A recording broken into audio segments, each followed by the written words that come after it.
Thanks very much for that. It's an absolute pleasure to be here. In terms of my presentation today, I've picked up the theme of partnerships. Like, I run a partnerships program and I get to work with a lot of industries.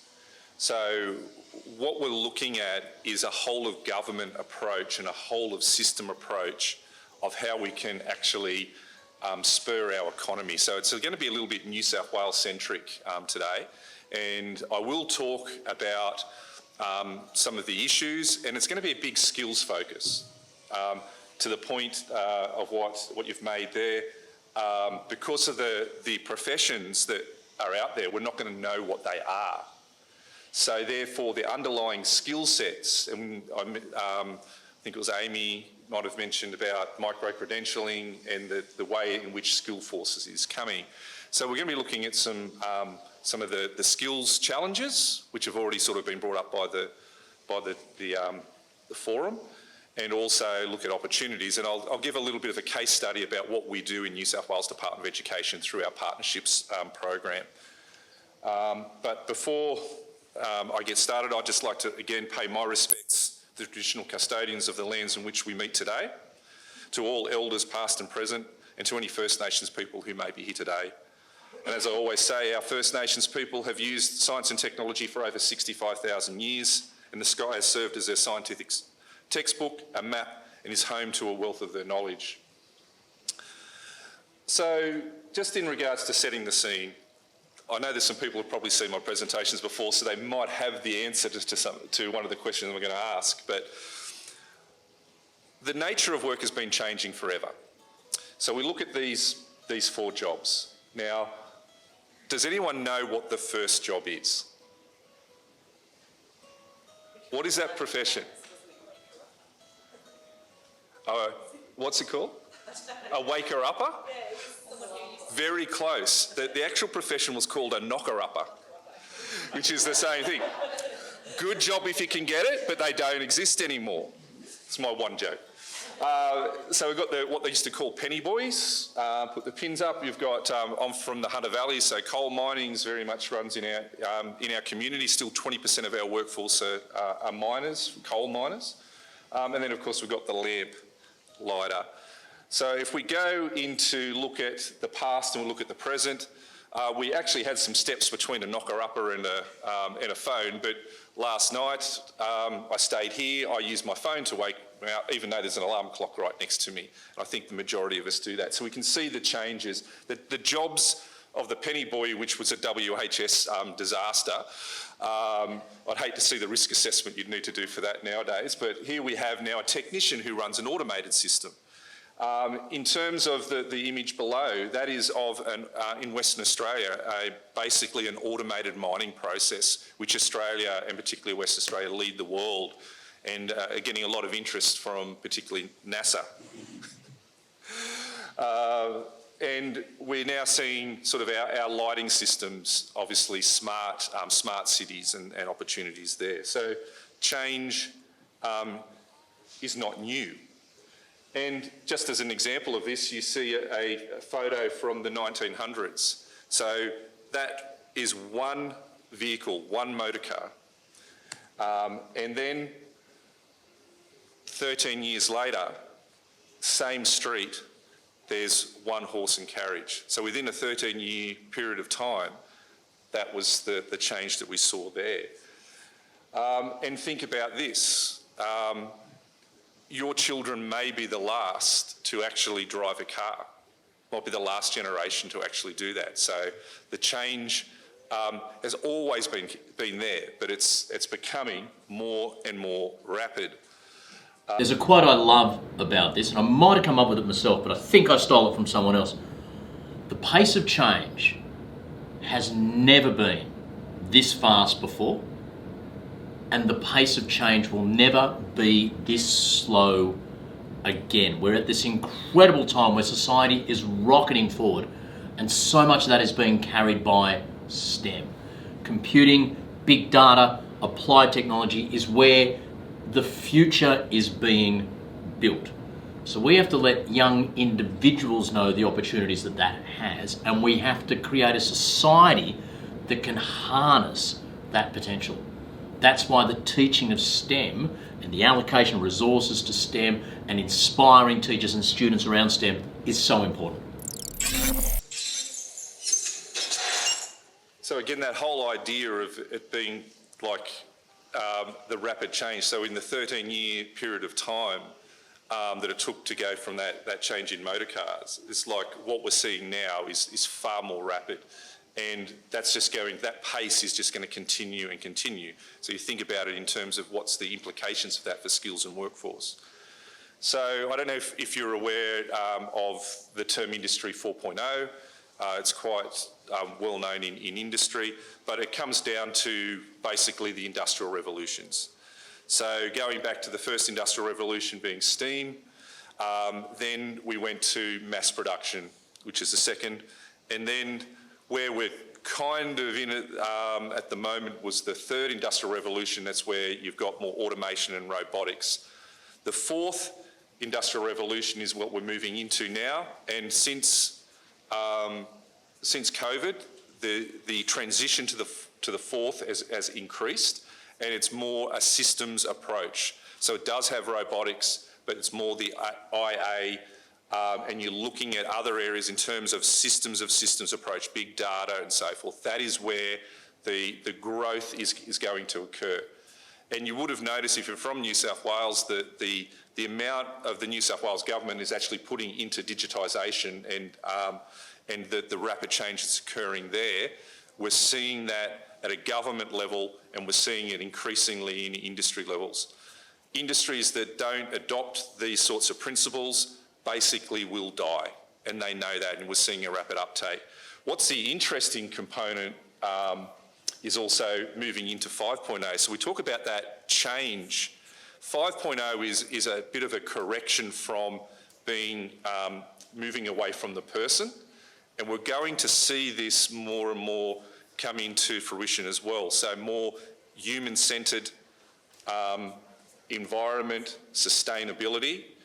That is something that is going to be coming almost parallel with the fourth generation. So the people thinking about we're going to be like Elon Musk and we're going to have chips in our head and become robots ourselves, there's going to be a bit of a perceived backlash to that, and moving back to environmental issues and being more sustainable.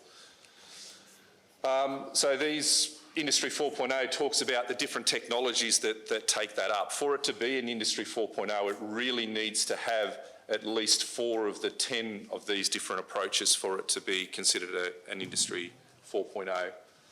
And again, Industry 5.0, which I mentioned, the idea of sustainability being people-centric and resilient. And you're already starting to see that in political movements, particularly in Australia, where we're now seeing the advent of sort of teal independence and things coming through. There's a big wave of young people coming in that really have these as strong values, and we're going to see that come through in our systems over time. And remember, this change is happening rapidly. The fourth revolution may be our shortest in some respects. So our education system. So I don't know, a lot of you are probably from education and realise that the education system that we have today started in the 16th century. Basically, when you boil it right back, is because Napoleon beat the Prussians, and the Prussians rejigged their society to actually produce a better army. And that was then picked up into schooling. And when I talk about this, I don't mean education prior to that was for the elite. So this is mass education for the population. So within that 16th and 17th century, they created the school system that was year-based, that had subjects like physics, chemistry, mathematics. So that was created then. And a lot of it was adopted particularly for mass production. So going back to the Industrial Revolutions, it was designed for the second and third Industrial Revolutions. And my contention is, does the current system meet the needs when we're talking about moving into a fourth and a fifth Industrial Revolution? And I'll leave it to yourself to say that because I am paid by the New South Wales Department of Education. I would like to keep my job. So, skills. So we've already had the mention of skills, and skills is where I believe we need to look. It's the most important thing that we do with our students. And this is coming from industry. We're going to see a movement away from professions. People are already being employed for their skills, not as a profession. So when we're trying to do this careers piece and talk about professions, it's going to be about in-service training, it's going to be about micro-credentialing, it's going to be what skill sets you have. And a lot of the areas that we're talking about, and space is something you're going to see I'm going to talk about in a moment. It's a domain. It uses a cross-disciplinary approaches for everything that they do. So it doesn't really matter what profession you are in there, it matters about what skill sets you bring to that team to be able to solve problems. And that's where a big part of our particularly technology sector and our growth is coming. So skill shortages. So this is front of mind. This has come from Business New South Wales. 72% of industries already said that they've tried to fill vacancies 3 or more times in the last 12 months. 26% reported that shortages were causing them to have no applications for any of the job that they put up. So they don't even get an application. And 93% of business reported that they currently have skill shortages, and that is up from 2021 where it was 73%, 2019 55, and 2017 59.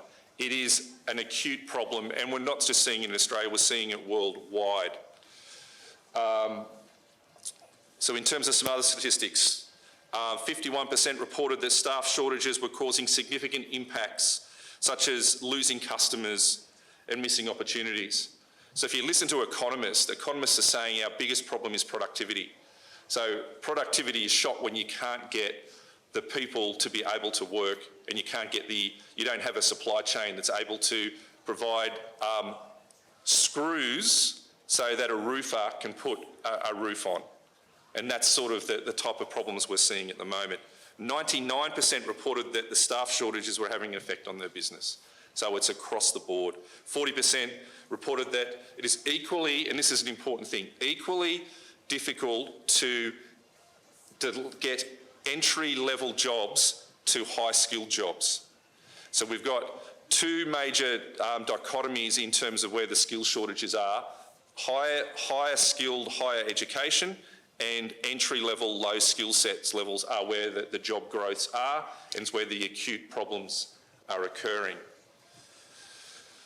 So in terms of, so we've got some university friends here, where there's going to be a lot of interest and growth is that we're going to need people with the highest level of education. So those master's degrees, doctoral degrees. So basically, the higher level of education you get, the higher demand that you're going to be in the workforce of the future and of today. But even at high school level and for entry level jobs, that is equally in demand as well. So the education is the key to developing the skills in the young people that we need. And at the highest level we can get them to that education, the better. So this was, Heather, you mentioned this as well. So I was at a forum with the Australian Space Agency, and they were talking about where we're going to get those 20,000 jobs. Okay, so currently, retraining of the workforce basically gets them about a third. Skilled migration used to get them about a third, and that will increase. And then it's the school leavers and graduates. So that seems to be the status quo about what we're going to do in our country forevermore, that when we don't have the skill sets, we're going to import them. There's a big problem with that, a massive problem with that that's not really been reported. So this is the world population, global population projection. So we're actually going to reach peak population soon. So, which I think is a good thing for the planet, to be quite frank. So peak population, this is the entire population, however. But we don't actually get our skilled migration from the entire population of the world. We get it from a percentage of other countries that actually have the ability to skill the workforce. So it's generally your mechanised first world countries that have universities and they're not from the third world, basically. The other problem with this population is less than half of it is going to fall into that 16 to 39 year age group. So that means even though the population is going, less than half of that is going to be the population that is working age that we can actually use for skilled migration. So, when you look at this graph, this is actually showing the amount of migration that we've had in the country and where it's projected to go. So basically, by the end of the 2030s, we're not going to be able to get the skilled migration that we've been able to get. Already, countries are stopping the people from leaving. Because if you think about it, it costs money to be born. It costs money to put people through preschool, education and university. And if you go beyond that, costings of say $1 million, $2 million to have someone who's done a university degree. It's what it's cost the nation.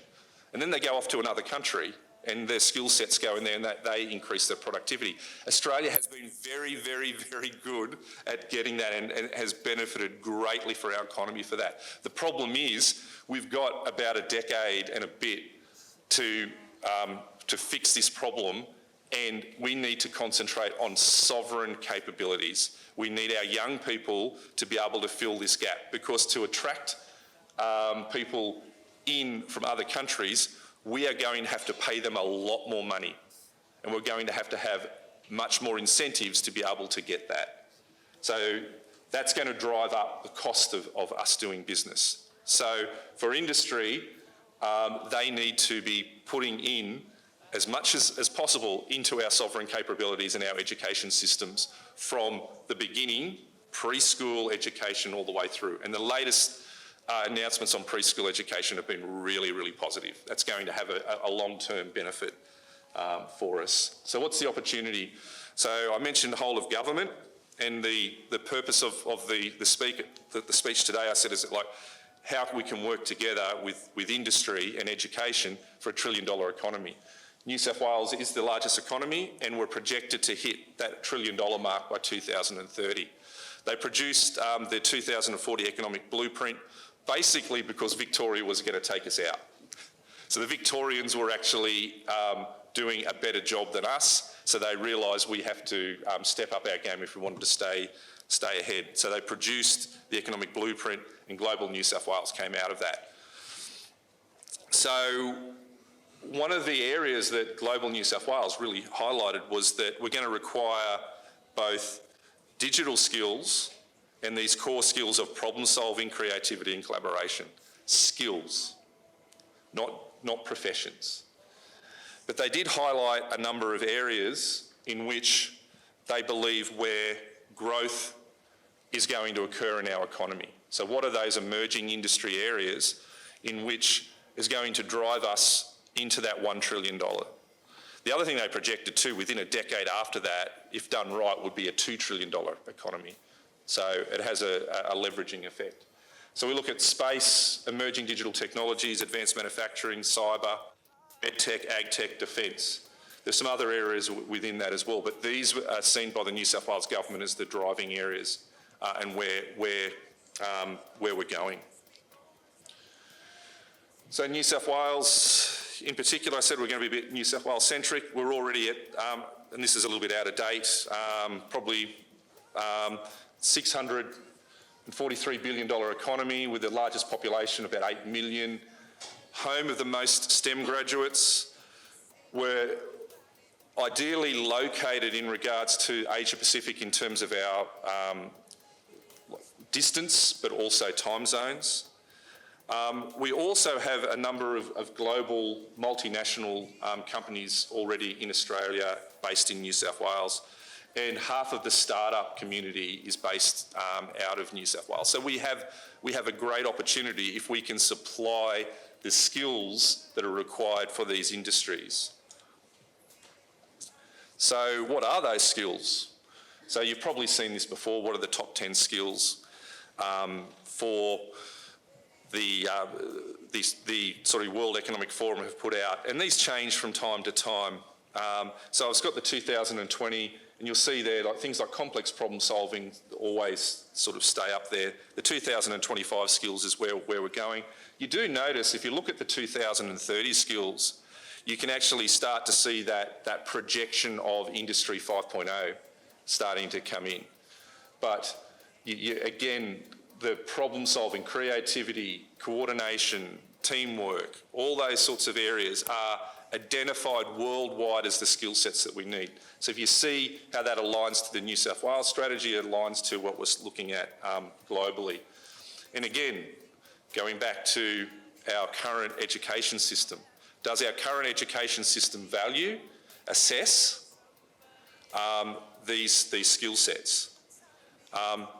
Starting to, they're certainly not in assessment because I don't see these in NAPLAN. And I don't necessarily see them in any significant way in a HSC, or they're attracted by an ATAR. But mind you, our university sector is already integrating these skill sets into their subjects, and they're actually looking at ways in which in ATAR for some universities is not the major way that they attract students. So our systems are not really set up to what we're looking for. So what are those skill sets? Technological skills that have been identified, particularly around automation, artificial intelligence, but also that social and emotional skill sets that are going to be so important. So it's required for leaderships and teamwork. So a lot of the approaches to solving problems, I mentioned about the collaborative approaches, so multidisciplinary and transdisciplinary approaches have been proven to be ways in which they work. Now, if you ever worked there's teachers here, I'm sure, teachers generally hate to do teamwork activities with students, and students often hate to do it as well because I did more work than them, and that I get into an argument because I can't work with that person. Fine. When you get into the workforce, you won't have a job. So if we're not developing the skill sets and we're not assessing that, so the problem is when we do teamwork, we don't assess teamwork, we assess the product at the end. So if you get rid of the fact that we don't assess the product and we assess the teamwork, you change that whole thing around. So if you don't work with someone, well, that's fine. You don't get a mark for that assessment because you didn't do the teamwork. So it's just tweaks in the way in which we do the assessment can change that, and it needs to be done.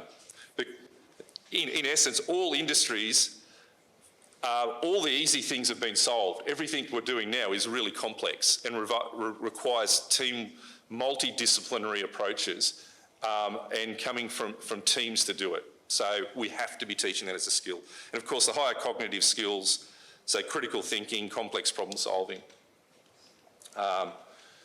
So digital tech sector, I mentioned this before, it's the third largest. If you took all tech sector, put it together, it's third largest, just behind mining and finance, fifth largest employer. So there's lots of different opportunities in that sector.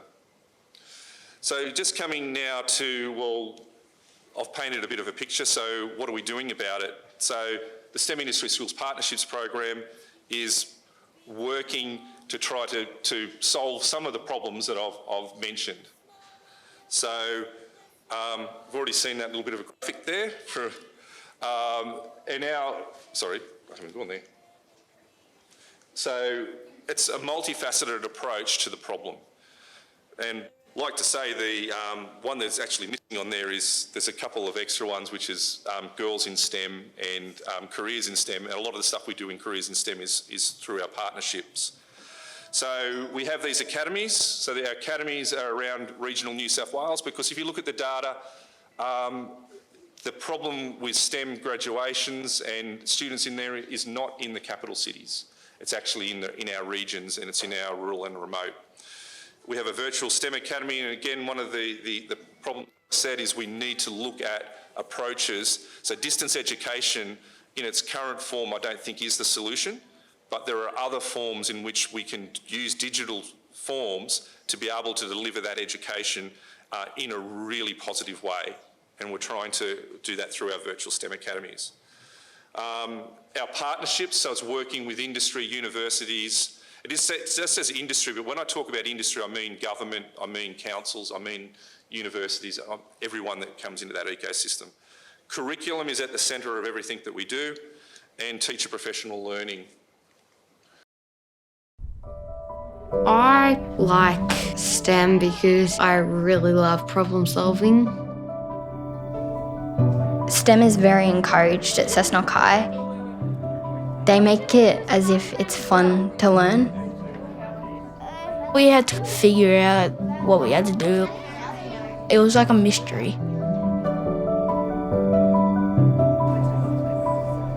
Something that STEM has taught me is that through working together and persisting, you can overcome challenges that you haven't ever solved before.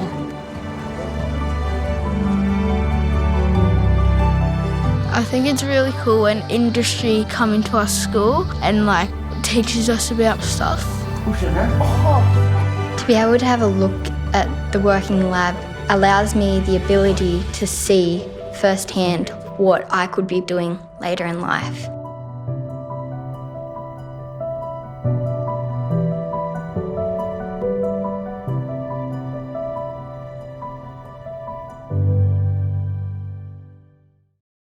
Was from our pilot of our 3 schools, and you'll see there was primary and secondary students because we look at the pipeline.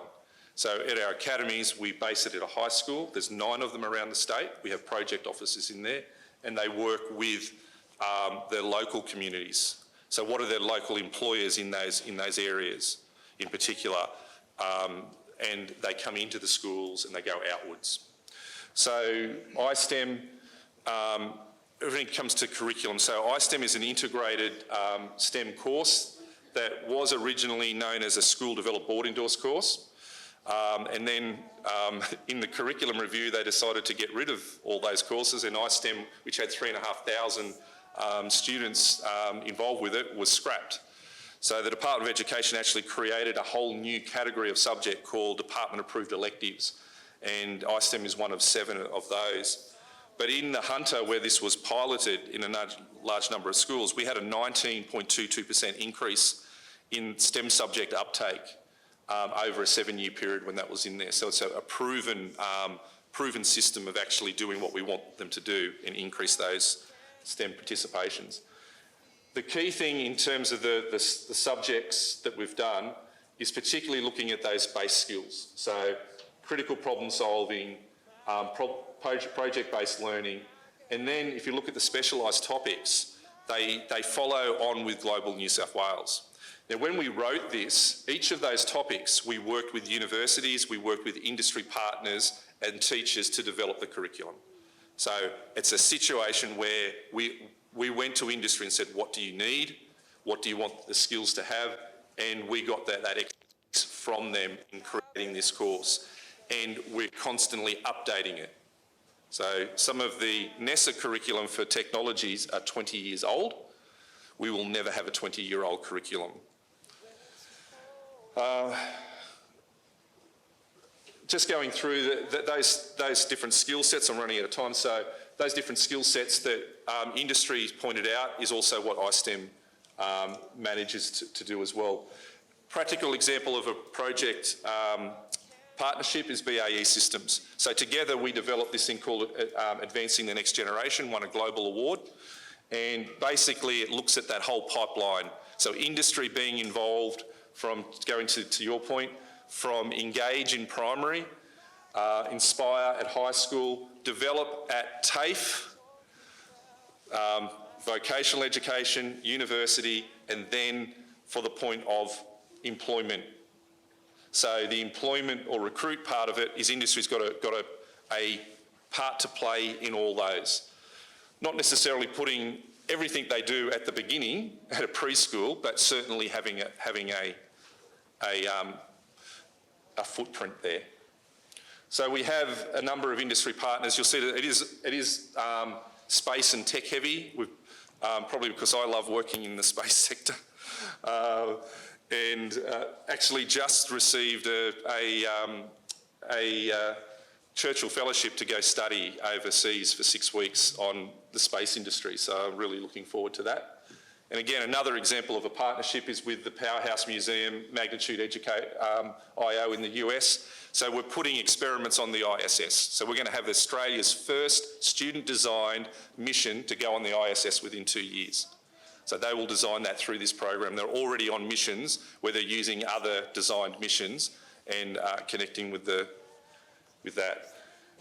Another one is our Australian Virtual Astronaut program. So again, a partnership with the Australian Space Agency, overseas companies and organisations, where we're providing free resources for students to do a design challenge to go through and solve a solution for space in one of the 4 areas of Earth observation, robotics, home on the moon, and growing food and space. And I'm told that these are the 4 main areas in which we're going to be concentrating on as an Australian missions in the future. Not yet announced. Again, a lot of that is to do with video and getting our students from all over the country and into several other countries as well, access to the best quality teachers and the best quality talent. So Australian scientists that are working in the space mission over in Washington, Dr. Carl,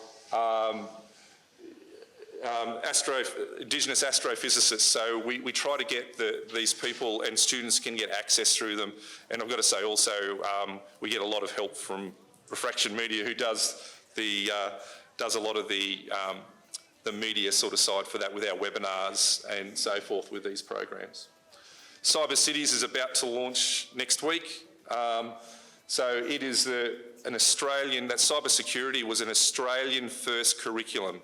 Now, people say, I know there's cyber security courses in schools. Yes, there's cyber security awareness. They're not cyber security workforce development, and this is the first. So we're working with Minister Dominello's office for the launch of that on the 14th, and it is a purpose-built kits where students basically emulate keeping a satellite in space and then simulate a cyber attack on the device and then have to prevent it. So it's about giving them a real-world authentic opportunities. Another one very quickly was our ventilator program. So we've got a curriculum that's coming out that we worked with Amp Control in the Hunter. They developed rapid prototyped a ventilator for COVID. And so we worked through that similar process of what they did to produce a ventilator. Southern Cross Uni, we do some good work with those guys. Our Virtual STEM Academy, which I've already mentioned. And all to do with partnerships is about connections.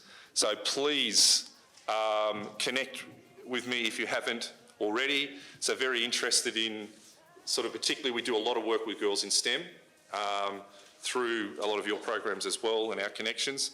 But if anyone has got projects and things that they want to work on, someone up the back, department schools, yeah. We have this system is department driven to do exactly what you've asked for. So we have that in place, but I do stuff on the side. Connect with me. And by all means, please get in contact with through LinkedIn. My email is there, so it's just a funny spelling of sleep. And please, it's all about working together. Like I said, the work we do with Refraction is that I'm not the expert on STEM careers. I work with people who are experts in those areas because we can't all do the same thing, and it's about partnerships.